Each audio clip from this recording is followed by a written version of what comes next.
तो पिला माने आजिर भिडियो संपूर्ण भाव में plus 3 six semester all stream all honours पिला बहुत ही गुरुत्वपूर्ण भिडियो कहीं पिला आज तुम संपूर्ण भाव में इथिशियन भैल्यूर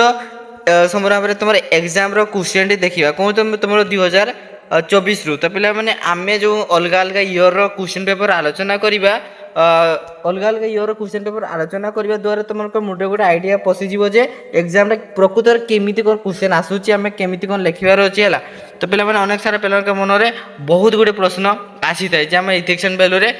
25 मार्क केमी आम लिखू आम कॉलेज गुड़िकर तो क्लास फ्लास किसी हुए समस्त पे बारंबार कहे कह किसी डरबार दरकार नहीं तो तुमने प्रथम तो सिलेबस जहाँ किसी अच्छे से गुड़ा पढ़ एवं प्रिवियस इयर क्वेश्चन गुड़िक देख तुम डरटी भांगापी तुमको प्रिवियस इयर क्वेश्चन देखापी बहुत ही आवश्यक होता है ना तुमको मोटे गोटे डरटा रही एग्जाम केमी कौन आसो से डर ही तुम भूल भाल करदे है पाठ जानी भी लिखिपार 2025 आलोचना कर सारी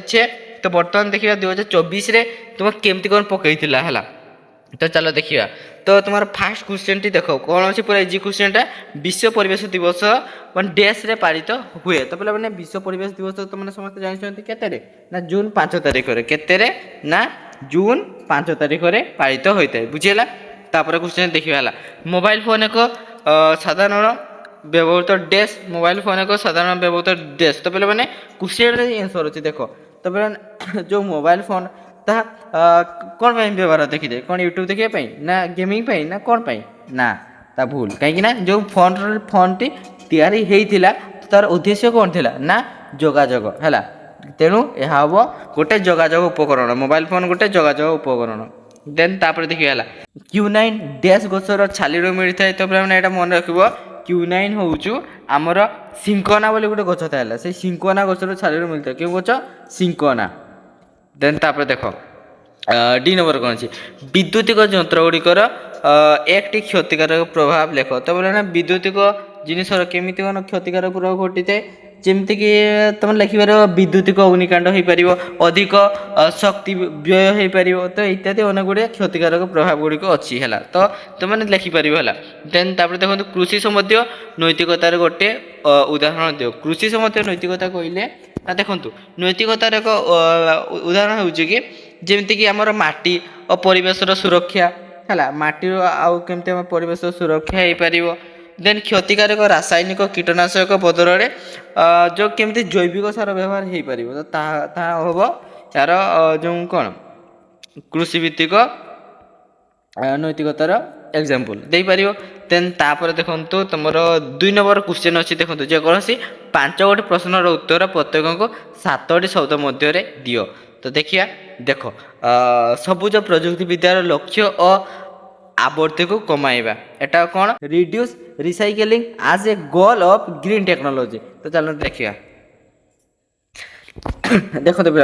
सबुज प्रजुक्ति विद्यार मुख्य लक्ष्य होउची कि उत्पादन प्रक्रिया रे वर्ज्यवस्तुर परिमाण को सर्वनिम्न करी परिवेश प्रदूषण को रोकिबा यह परिवेशर अनुकूल सामग्रीर व्यवहार एवं पुनर्चक्रण बा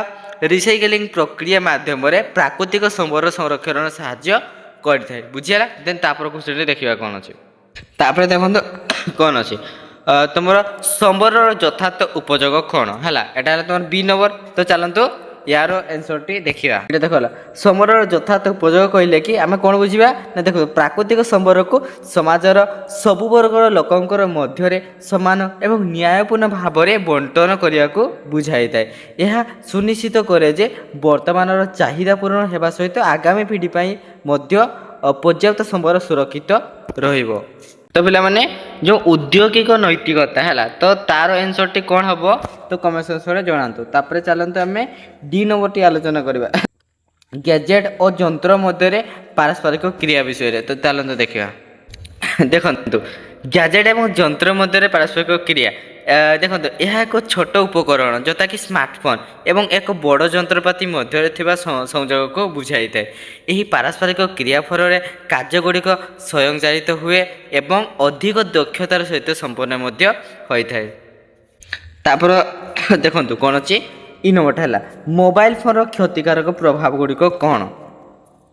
तो पे मोबाइल फोन अत्यधिक व्यवहार द्वारा कौन होता है ना निद्राहीनता आखि समस्या एवं एकाग्रतार ଅଭାବ ପରି ସ୍ୱାସ୍ଥ୍ୟ ସମସ୍ୟା ଦେଖା ଦେଇଥାଏ। ଏଥିରୁ ବାହାରୁଥିବା ବିକିରଣ ମଧ୍ୟ ଶରୀର ପାଇଁ କ୍ଷତିକାରକ ହୋଇଥାଏ। ଯେଉଁ ଫୋନର ଲାଇଟ୍ ଗୁଡ଼ାକ ଆଖିରେ ପଡ଼େ ତ ତା ବହୁତ ହି ଡେଞ୍ଜର ଆମର ଆଖି ପାଇଁ ହେଲା। ତାପରେ କ୍ୱେଶ୍ଚନ୍ ଦେଖନ୍ତୁ ଗଣେଶ ହେଲା ଏଫ୍ ନମ୍ବରଟା ହେଲା ପରିସଂସ୍ଥାର ମୂଲ୍ୟବୋଧ କ'ଣ? ତ ପିଲାମାନେ ପରିସଂସ୍ଥାର ମୂଲ୍ୟବୋଧ ବା ଇକୋଲୋଜି ଭ୍ୟାଲୁଜ୍ କ'ଣ ଦେଖନ୍ତୁ। ପରିସଂସ୍ଥାର ମୂଲ୍ୟବୋଧ ପ୍ରକୃତି ଏବଂ ଜୀବଜଗତ ପ୍ରତି ଆମର ଦାୟିତ୍ୱ ସୂଚିତ କରିଥାଏ। ଏହା ଜୈବ ବିବିଧତାର ସଂରକ୍ଷଣ ଏବଂ ପରିବେଶର ସନ୍ତୁଳନ ରକ୍ଷା କରିବା ପାଇଁ ଆମକୁ କ'ଣ ପ୍ରେରିତ କରିଥାଏ। ତାପରେ ଦେଖିବା ତାପରେ କ୍ୱେଶ୍ଚନ୍ଟି କ'ଣ ଅଛି ଦେଖନ୍ତୁ ସବୁଜ ପ୍ରଯୁକ୍ତି ବିଦ୍ୟା କ'ଣ? ଜି ନମ୍ବରଟା ତାର ଆନ୍ସରଟି ସମ୍ପୂର୍ଣ୍ଣ ଭାବରେ ଦେଖିବା ହେଲା। ଯେଉଁ ଗ୍ରୀନ୍ ଟେକ୍ନୋଲୋଜି କରି ଆମେ କ'ଣ ବୁଝିବା? ତ ପିଲାମାନେ ଗ୍ରୀନ୍ ଟେକ୍ନୋଲୋଜି ହେଉଛି କି ଦେଖନ୍ତୁ ସବୁଜ ପ୍ରଯୁକ୍ତି ବିଦ୍ୟା ହେଉଛି ଏକ ଅଭିନବ କୌଶଳ ଯାହାକି ପରିବେଶର କ୍ଷତି ନ କରି ଆବଶ୍ୟକ ଉତ୍ପାଦ ପ୍ରସ୍ତୁତ କରିଥାଏ। ଏହା ସୌରଶକ୍ତି ପବନ ଶକ୍ତି ଏବଂ ପରିବେଶର ଅନୁକୂଳ ସାମଗ୍ରୀର ବ୍ୟବହାରକୁ ପ୍ରୋତ୍ସାହିତ କରିଥାଏ। ତାପରେ ଦେଖିବା ହେଲା ତାପରେ ଦେଖନ୍ତୁ ଲାଷ୍ଟ କ୍ୱେଶ୍ଚନ୍ଟି 8 ନମ୍ବର କ'ଣ ଅଛି ହେଲା କୃଷି ସମ୍ବନ୍ଧୀୟ ନୈତିକତା କ'ଣ ହେଲା। ଯେଉଁ ଏଗ୍ରିକଲଚରାଲ ଇଥିକ୍ସ ବିଷୟରେ ଆମେ କ'ଣ ବୁଝିବା ଚାଲନ୍ତୁ ଦେଖିବା। ତ ଦେଖନ୍ତୁ ପିଲାମାନେ କୃଷି ସମ୍ବନ୍ଧୀୟ ନୈତିକତା ହ୍ୱାଟ୍ ଇଜ୍ କ'ଣ ଏଗ୍ରିକଲଚରାଲ ଇଥିକ୍ସ ନା ଦେଖନ୍ତୁ କୃଷି ସମ୍ବନ୍ଧୀୟ ନୈତିକତା ହେଉଛି କୃଷି କ୍ଷେତ୍ରରେ ବ୍ୟବହୃତ ନୈତିକ ଏବଂ ନିୟମାବଳୀ। ଏହା ଖାଦ୍ୟ ନିରାପତ୍ତା କୃଷକଙ୍କର ଅଧିକାର ଓ ପରିବେଶ ସୁରକ୍ଷା ପାଇଁ କୃଷି କ୍ଷେତ୍ରରେ ଉଚିତ ପଦକ୍ଷେପ ଗୁଡ଼ିକ ଆଲୋଚନା କରାଯାଇଥାଏ ହେଲା ଏଇ ଯେଉଁ କୃଷି ସମ୍ବନ୍ଧୀୟ ନୈତିକତା ବିଷୟରେ। ତ ଚାଲନ୍ତୁ ଆମେ ତାପର ଆମର ଲଙ୍ଗ କ୍ୱେଶ୍ଚନ୍ ଗୁଡ଼ାକ କେମିତି କ'ଣ ଆସିଛି ଚାଲନ୍ତୁ ଦେଖିବା। ଦେଖନ୍ତୁ ପିଲାମାନେ ଏଇଠି ତୁମ ଲଙ୍ଗ କ୍ୱେଶ୍ଚନ୍ ଗୁଡ଼ାକ ଷ୍ଟାର୍ଟ ହେଇଯାଇଛି କେତେ ନା ତୁମର 250 ୱାର୍ଡ଼ ମଧ୍ୟ ଲେଖିବ 5 ଭାଗର 2ଟା ଅଛି ଦେଖିବା। ଦେଖ ପରବର୍ତ୍ତୀ ପିଢ଼ି ପାଇଁ ସମ୍ବଳର ସଂରକ୍ଷଣ ବ୍ୟକ୍ତିର ଭୂମିକା ଆଲୋଚନା କର। ଦେନ୍ ଦେଖ ବିରେ ଅଛି କମ୍ପ୍ୟୁଟରର ନକାରାତ୍ମକ ପ୍ରଭାବ ଗୁଡ଼ିକ ଉଲ୍ଲେଖ କର ହେଲା। ନେଗେଟିଭ୍ ଇଫେକ୍ଟ ଗୁଡ଼ିକ କ'ଣ ସବୁ ଅଛି ହେଲା ଡିସ୍କ୍ରାଇବ୍ କରିବ। ଦେନ୍ ତାପରେ ଦେଖ ନବୀକରଣ ଶକ୍ତି ଏବଂ